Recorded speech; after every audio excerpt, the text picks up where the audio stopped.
Hello dear friends, आप सभी का स्वागत है एजुकेशन में क्वालिटी देने वाले इंडिया के नंबर 1 प्लेटफॉर्म फोमा एजुकेशन हब पर, जहां हम सिर्फ पढ़ाते नहीं सिखाते भी। तो बच्चों, आपको जैसा कि पता है कि हम क्लास 12 का फिजिक्स का जो चैप्टर नंबर 1 है उसको हम पढ़ रहे हैं, जिसमें हमने काफ़ी अच्छे खासे पॉइंट डिस्कस कर लिए हैं। पिछला वाला जो अपना पॉइंट था, टॉपिक था, वो क्या था? कूलाम का नियम।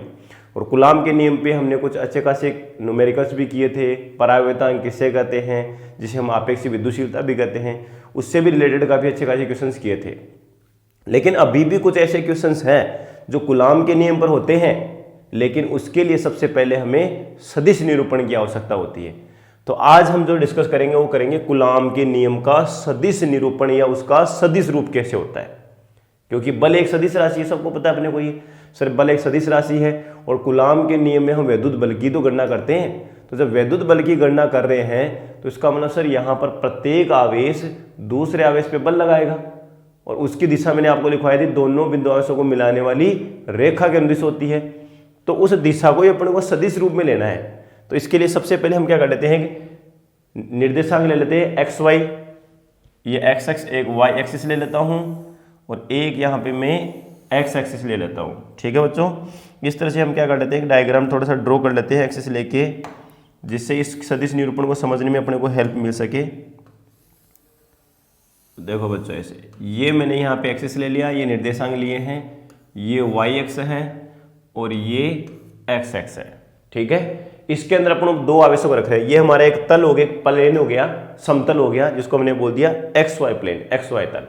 चलो, अब इसमें हम क्या करते हैं, दो आवेशों को रख लेते हैं। एक आवेश यहाँ रख लेता हूँ और एक आवेश मैं यहाँ रख लेता हूँ। ये हमारा Q1 आवेश है और ये हमारा Q2 आवेश है। क्लियर है यहाँ तक? ठीक है। और इन दोनों के बीच की दूरी है वो आप ले लो R।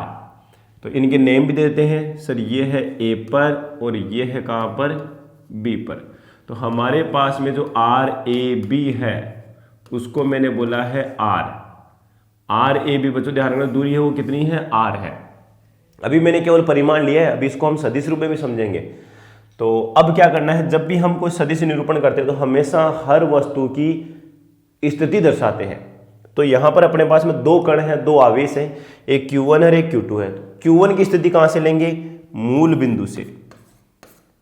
स्थिति सदिश क्या होता है, किसी भी कण या वस्तु की एक निर्देश बिंदु से स्थिति को दर्शाने वाला जो सदिश होता है उसको हम बोलते हैं स्थिति सदिश। ये क्लास 11 के अंदर सदिशों के अंदर आता है। हम क्लास 11 को भी बहुत अच्छे से डिस्कस करेंगे। सदिशों को मेरा फेवरेट टॉपिक है वेक्टर, उसको बहुत अच्छे से समझाऊंगा मैं आप लोगों को। तो देखो यहाँ पर क्या है, यहाँ से इस Q1 का मूल बिंदु से हम क्या ले लेते हैं, स्थिति सदिश ले लेते हैं, जिसका नाम है यहाँ पे क्या, Q1 के लिए है तो R1 वेक्टर। यहाँ R1 वेक्टर Q1 का मूल बिंदु से स्थिति सदिश है। तो सर वो कहाँ पे रखा हुआ है, वो रखा हुआ है आपका R2 वेक्टर पे। तो यहाँ पे R2 वेक्टर क्या है, Q2 का स्थिति सदिश है। दो स्थिति सदिश आ गए, इसका मतलब Q1 और Q2 के बीच विस्थापन कितना है। फिर स्थिति देखो बच्चों, R1 से R2 हो गई। R1 का मतलब है, समझो देखो R1 क्या है, मान लो ये Q1 आपका 2,3 पे रखा हुआ है, ये इसके निर्देशांक है।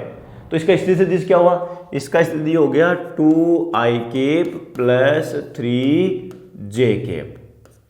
ये अपना R1 वेक्टर हो गया। इसी प्रकार से मैंने बोल दिया कि दूसरा आवेश जो Q2 है वो आपका रखा हुआ है 3,4 पर। तो इसका स्थिति क्या हो जाएगा, इसका स्थिति हो जाएगा अपने पास में क्या, 3i प्लस 4j। तो सर इन दोनों के बीच की दूरी कितनी है, केवल आपको निर्देशांक देगा और इनके बीच की दूरी पूछेगा, जिनको हम इन दोनों के बीच का विस्थापन ही बोलेंगे। अब उसको कैसे कैलकुलेट करें, तो इसको कैलकुलेट करने का सिंपल सा तरीका है। देखो, अगर आप Q1 से Q2 की तरफ जा रहे हो तो स्थिति सदिश जो आएगा यहां से हम लेंगे तो तीर का निशान इस तरह से लेंगे, इधर तीर का निशान लेंगे ऐसे। और अगर Q2 से Q1 की तरफ आ रहे हैं तो विस्थापन सदिश इधर होगा। परिमाण जरूर भले बराबर आ जाएगा, लेकिन आपको पता है कि जब दो सदिश दिशा में विपरीत होते हैं तो उनको हम कभी भी बराबर सदिश या तुल्य सदिश नहीं बोलते। इसका मतलब सर आपने वो RAB लिखा है वो तो परिमाण है, लेकिन अगर मैं विस्थापन की बात करूं A से B, B से A, तो माइनस साइन का फर्क आएगा। क्योंकि जब दो सदिश परिमाण में बराबर हो और दिशा में विपरीत हो तो हम माइनस साइन लगा देते हैं।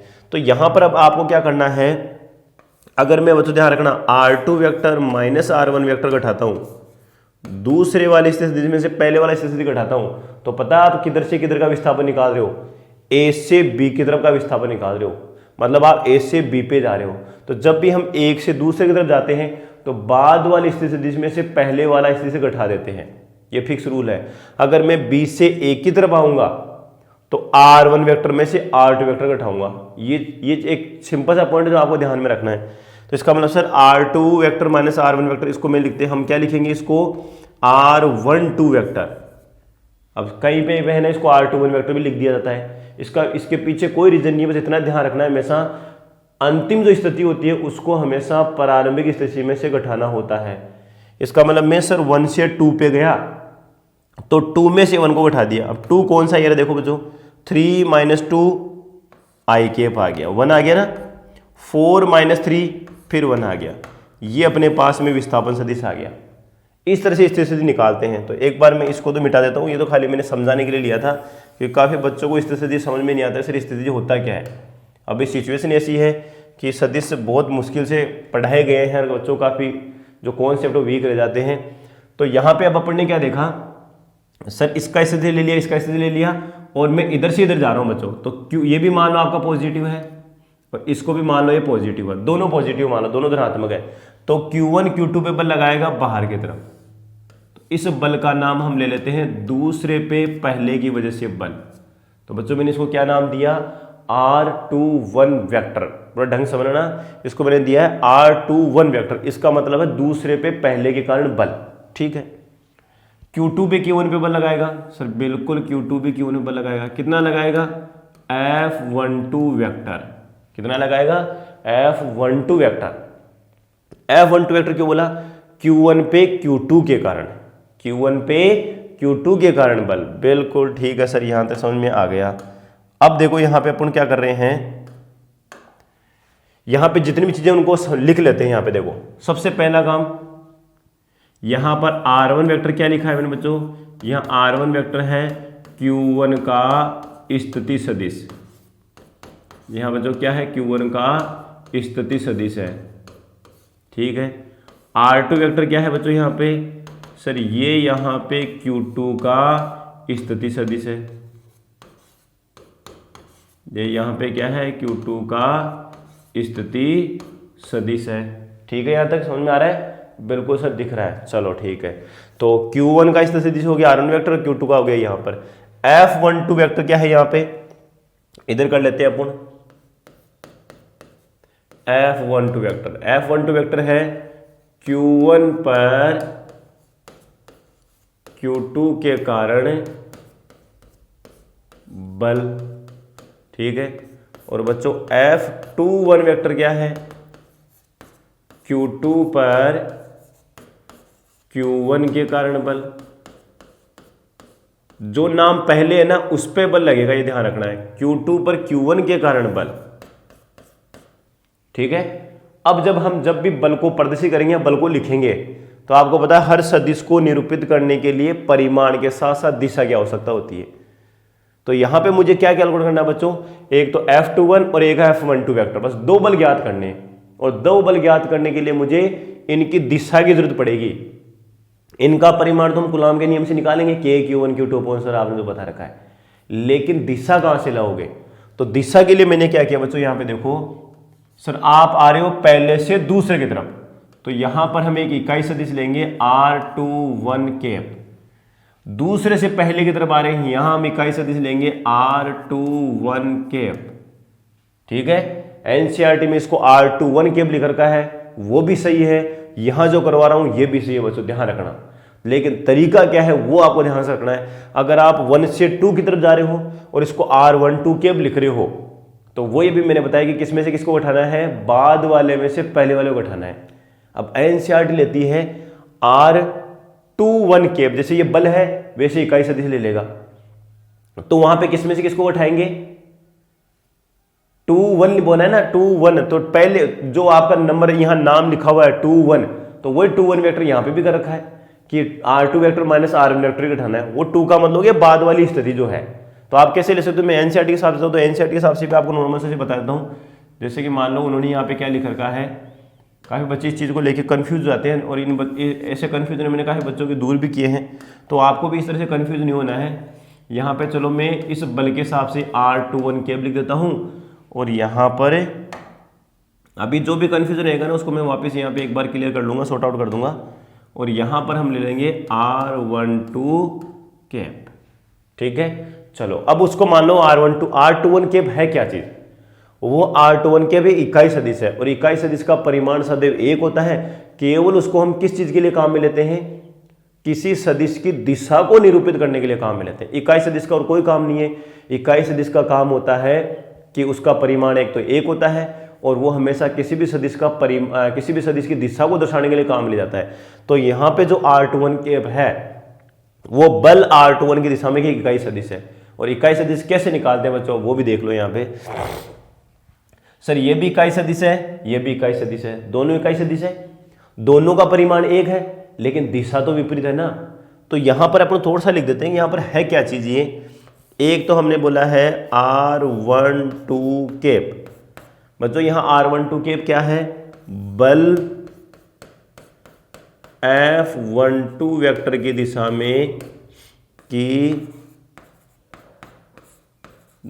में इकाई सदिश क्या है, यहां पे इकाई सदिश।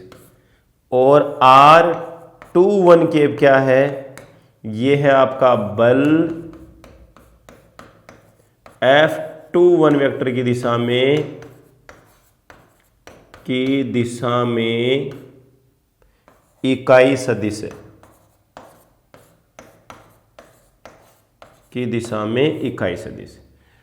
एग्जाम में थ्योरी लिखने का तरीका क्या है बच्चों, हमेशा पहले डायग्राम बना देना, नीचे माना लिख के जैसे से बोला ना R1 vector, R2 vector, F12, F21, R12 cab, R21 cab, ऐसे कर लिया। अब इस स्लाइड में क्या थोड़ी जगह कम है, तो नेक्स्ट स्लाइड लेके इसको एक बार समझते हैं और वापस स्लाइड को देख के और अपन समझ लेंगे जो क्या क्या लिखा हुआ था वहां पे। तो सबसे पहला काम दोस्तों अपन क्या करेंगे, यहाँ पे ये चीज देखेंगे सर R21 केब, और जो आपने सर यहाँ पे R21 केब लिखा है, क्या ये परिमाण में बराबर है? बिल्कुल, दोनों का परिमाण एक होता है, लेकिन यहां पे आएगा बच्चों क्या, माइनस साइन। माइनस साइन क्यों लिखा है उसको एक बार समझ लेना, क्योंकि ये दोनों सदिश परिमाण में बराबर है लेकिन दिशा में कैसे हैं, विपरीत। और जब भी दो विपरीत सदिश होते हैं तो उनको परिमाण में ऐसे ए वेक्टर बराबर बी वेक्टर लिख लेते हैं, लेकिन आगे क्या लगा देते हैं, माइनस साइन। तो यहां ये माइनस साइन ये कह रहा है कि दोनों परिमाण में तो बराबर लेकिन दिशा में विपरीत है, दिशा को बता रहा है। दूसरी चीज, इकाई सदिश कैसे कैलकुलेट करते हैं बच्चों, देखो मुझे R12 केब ज्ञात करना है, तो इकाई सदिश 11वीं क्लास में समझा होगा आपने, इकाई सदिश कैसे ज्ञात करते हैं। इसका सदिश क्या था, इसका सदिश था R12 वेक्टर, ठीक है, और इसका परिमाण हो गया R12 वेक्टर का परिमाण। परिमाण के लिए हम मोड लगाते हैं, तो किसी भी सदिश का इकाई सदिश ज्ञात करना हो तो उस सदिश में उसके परिमाण का भाग दे देते हैं। चलो, और ये R12 वेक्टर हमने कैसे निकाला था अभी, बाद वाली स्थिति R1 ही है यहाँ पे, R12 केब देखो यहाँ पर है क्या चीज, R12 केब, इसलिए तो मैंने कहा था वो कंफ्यूजन अब दूर करूंगा। यहाँ पे ये R12 केब है उधर से इधर की तरफ, उधर से इधर की तरफ इकाई सदिश बच्चों, उधर से इधर की तरफ इकाई सदिश है, यहां से यहां आ रहे हो तो बाद वाली स्थिति 1 ही है, 1 में से 2 को घटाना है अपने को, 1 में से 2 को घटाना है। तो सर आप लिखोगे यहाँ पे R1 vector minus R2 vector. अभी सिखाया था स्थिति कैसे निकालते हैं परिमाण, और नीचे आपका दिया हुआ है यहाँ पे R1 vector minus R2 vector. Same ये का ये था, केवल मोड लगाना है अपने को, केवल परिमाण निकालना है। और परिमाण कैसे निकालते हैं वो आपको थोड़ा सा समझना पड़ेगा। किस तरह अगर आई केब, जे केब, के केब में दिया हुआ था, अंडर लगा के आई वाले का जो वैल्यू है उसका स्क्वायर, वाई वाला जो घटक है, जे वाला घटक है उसका स्क्वायर, और जेड वाला जो घटक है उसका स्क्वायर, उसका क्या ले लेते हैं, अंडर ले लेते हैं। सदिश है ना बच्चों को बहुत ज़्यादा कॉम्प्लेक्स लगते हैं, लेकिन सदिश ईजी होते हैं, कंपेयर नहीं किया जा सकता बिल्कुल। और दूसरा अपने पास में क्या हो जाएगा, R21 केब, इसको हम कैसे करेंगे सर, ये हो गया R21 vector divided by R21 vector का परिमाण।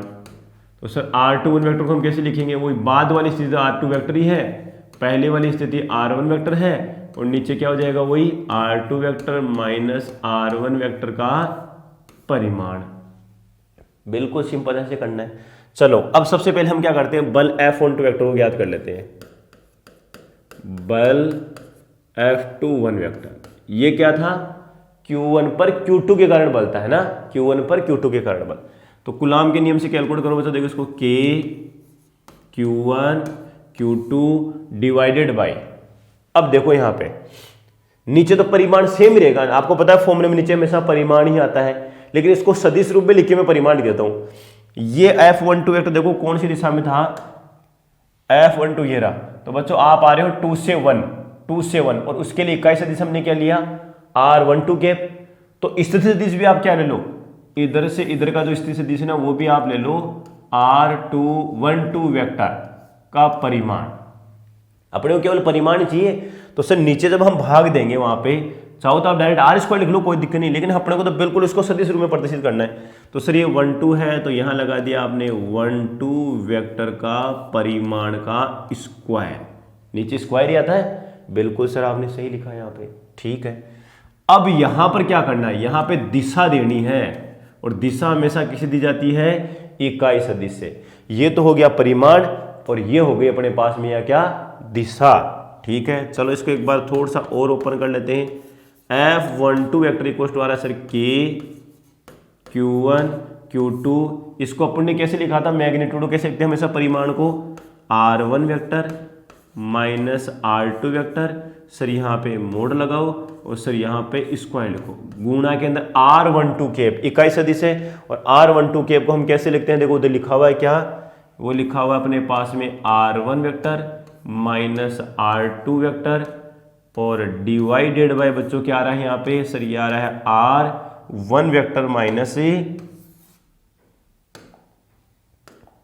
R1 vector minus R2 vector का मोड, ठीक है। अब देखो इसको लिखने पे क्या आ रहा है, ये आ रहा है sir K Q1 Q2 divided by, ये भी परिमाण है ये भी परिमाण है, तो क्या आ गया, R1 vector minus R2 vector का जो मोड है उसका क्यूब, और यहाँ आ गया R1 vector minus R2 vector का वैल्यू, ये सदिश आ गया। अब बच्चे है ना इन चीज़ों को समझ नहीं पाते, और जब कॉम्पिटिटिव एग्जाम में क्वेश्चन आते हैं ना वो इसी तरह से घुमा के आते हैं। इसको मैं बहुत सिंपल तरीके से समझा सकता हूं, लेकिन यहां वेक्टर की बात आ रही है सदिश निरूपण की, तो श्री अपने पास में F12 कैप आ गया, F12 वेक्टर आ गया। अब इसको सिंपल तरीके से देखो मैं यहां लिख देता हूं कि सर इतना टफ तो करना ही नहीं होता, बिल्कुल नहीं करना होता। K Q1 Q2 अपॉन नीचे तो सर R स्क्वायर ही कर दो, आप 12 लिख दो, इधर 21 लिख दो, केवल परिमाण लेना है, परिमाण तो बराबर ही आएगा। और यहाँ दिशा क्या ली थी, R12 कैप। चलो ये तो मैंने दिशा समेत इसको पहला समीकरण दे दिया, लेकिन अपने को वो चीजें भी आनी चाहिए। सिमिलरली बच्चों बताओ, देखिए F21 वेक्टर को हम कैसे दर्शाएंगे, वही sir K Q1 Q2 divided by दूरी सर R21 लो चाहे R12 लो, परिमाण तो बराबर रहेगा, ये R12 और R21 तो परिमाण तो बराबर ही है, इधर से उधर जाओ चाहे इधर से उधर जाओ, लेकिन इकाई सदिश क्या होगा, इकाई सदिश होगा R21 कैप। ये आपका दूसरा बल आ गया, इसको मैंने दे दिया समीकरण नंबर 2। कूलाम के नियम से पूर्ण ऐसे लिख सकते हैं, बिल्कुल सिंपल था, हाँ सर बिल्कुल। अब इन्हीं दोनों समीकरणों की तुलना करनी है आपको, K Q1 Q2 upon R12 का square, K Q1 Q2 upon R21 का स्क्वायर, यहाँ R12 कैप है, यहाँ R21 कैप है। तो एक बार नेक्स्ट स्लाइड लेते हैं, दोनों फॉर्मूलों को मैं एक बार वापस लिख देता हूँ, कोई दिक्कत नहीं है। ये जो मैंने लिखा है ना ऐसा कैसा, ये आपको F21 वेक्टर के लिए लिखना है। देखिए कौन बताएगा, देखिए बिना पेन चलाएं। सर F21 के लिए हम क्या करें, K Q1 Q2 यहाँ जाएगा R2 vector minus R1 vector का क्यूब, और इधर हो जाएगा R2 vector minus R1 vector. वो तो मैंने केवल एक एडवांस लेवल के समझाया कि कैसे न्यूमेरिकल जब भी हमें R1 R2 वेक्टर देगा, दो आपको आवेश देगा, और एक के लिए R1 वेक्टर देगा, एक के लिए R2 वेक्टर देगा, और आपसे F12 वेक्टर और F21 वेक्टर पूछेगा। सबसे बड़ी दिक्कत बच्चों यही आती है, अब कर नहीं पाते, तो उसके लिए यही फॉर्मूला काम में आता है, ऐसे करना होता है वहाँ पे क्वेश्चंस को, ठीक है। चलो एक बार इन दोनों फॉर्मूलों को मैं नेक्स्ट स्लाइड पे लिख लेता हूँ। अपने पास में क्या आया, एक बार कलर चेंज कर लेते हैं। अपने पास में आया सर, एक तो आया F12 वेक्टर, वो कितना आया सर, वो आया K Q1 Q2 divided by, यहाँ आपने लिख रखा है सर R12 का स्क्वायर, और यहाँ का रखा है R12 कैप जो कि दिशा को बता रहा है, तथा दूसरा क्या है Q2 पर Q1 के कारण बल कितना आया सर, ये आया K Q1 Q2, डिस्टेंस कितनी है सर, ये लिख दो R21 का स्क्वायर और यहाँ क्या कर लो R21 का कैप। लेकिन अब बच्चों देखो यहाँ पे, लेकिन यहाँ क्या क्या है, R12 बराबर है किसके, R21 के, दूरियां तो है तो परिमाण तो बराबर ही आएंगे, ठीक है।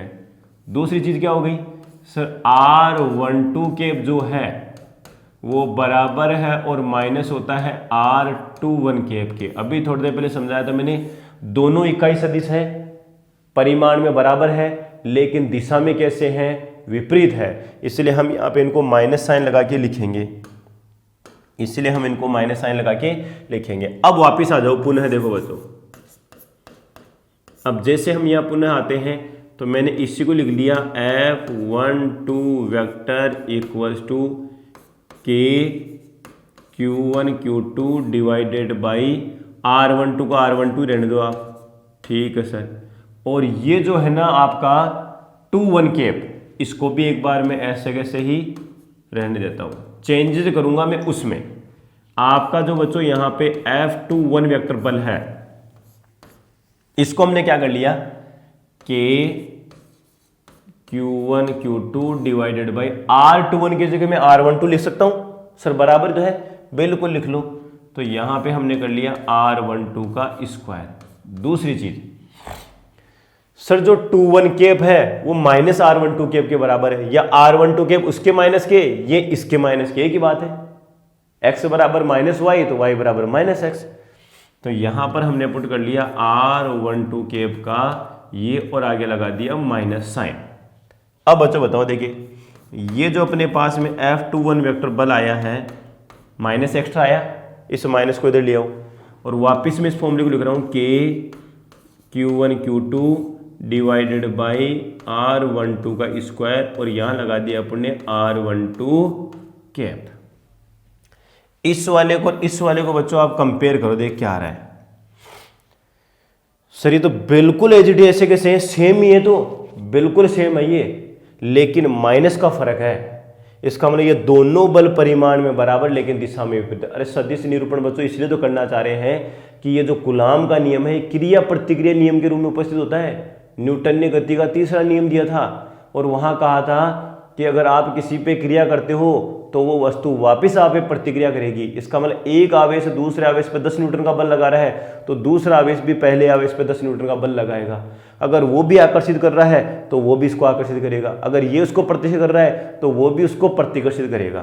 तो यहां से क्या आ गया, आता है F12 वेक्टर इक्वल टू बच्चों क्या आ रहा है, माइनस F21 वेक्टर, या बच्चों आप बोल दो क्या, या F21 वेक्टर बराबर माइनस का F12 वेक्टर, या फिर आप ऐसे बोल सकते हो, एक ही चीज़ है वो, तो इसका उसको माइनस में लो या इसको उसको माइनस में लो। तो यहाँ पे कूलाम का नियम जो है सदिश निरूपण क्या कर रहा है, अतः जो कूलाम का नियम है बच्चों, जो लास्ट वाला लाइन वो ध्यान रखनी है, अतः कूलाम का नियम क्रिया प्रतिक्रिया युग्म के रूप में उपस्थित होता है। क्रिया प्रतिक्रिया युग्म के रूप में, युग्म के रूप में उपस्थित होता है या कार्य करता है के रूप में उपस्थित होता है या रहता है। ठीक है, क्रिया प्रतिक्रिया का नियम है। इसका मतलब अगर एक आवेश दूसरे आवेश पे 5 न्यूटन का प्रतिकर्षण बल लगा रहा है तो दूसरा आवेश भी पहले आवेश पे 5 न्यूटन का प्रतिकर्षण बल लगाएगा, कन्फर्म है। ठीक है, तो कूलाम के नियम का सदिश निरूपण समझ में आ गया, थोड़ा बहुत आया होगा। चलो एक क्वेश्चन से इसको करते हैं और अच्छे समझ में आ जाएगा आपको। देखो मैं यहाँ पे एक क्वेश्चन लेता हूं आपके लिए।